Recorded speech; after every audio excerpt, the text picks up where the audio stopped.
Everyone, देखिए मैं आप लोगों को कंसेप्ट देने वाला हूँ एक्सपोनेंशियल फॉर्म क्या होता है। जैसे मान लेते हैं कोई लिटरल है, वो आपस में n टाइम्स मल्टीपल है। जैसे x इंटू एक्स कहाँ तक है, ये n टाइम्स मल्टीपल है। तो हम इसको क्या लिख सकते हैं, इसको लिख सकते हैं x to the power n।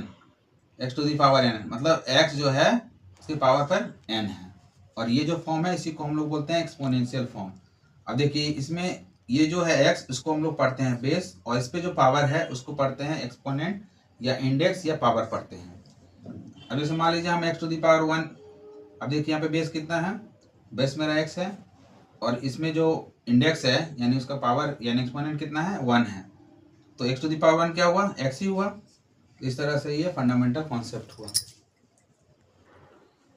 देखिए यहाँ पे एक इम्पोर्टेंट आपको रिजल्ट बता रहे हैं। रिजल्ट क्या है कि बेस टू दी पावर अगर 0 रहे तो क्या होता है वैल्यू।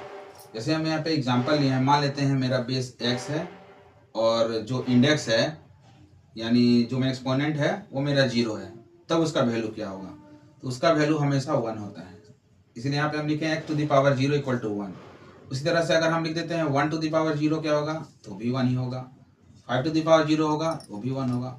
कहने का मतलब अगर बेस के ऊपर पावर 0 है तो जो वैल्यू आएगा वो 1 के इक्वल होगा। देखिए अब हुआ कैसे हो, इसको हम समझाते हैं आपको।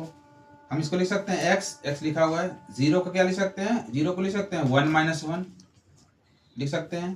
अब देखिए इसको लिख सकते हैं x टू दी पावर 1 और into x to the power minus 1। अब देखिए x टू दी पावर 1 लिखें और into x to the power minus 1। X to the power minus 1 का मतलब क्या हो, 1 बाई एक्स। इसको हम लिख सकते हैं 1 बाई एक्स, तो यानी हो गया एक्स टू दी पावर 1 और 1 by x to the power 1 ही है, तो यानी x इंटू 1 बाई एक्स है, यानी हो गया x by x. X by x मतलब कट गया, आपस में कितना आया, 1 आया।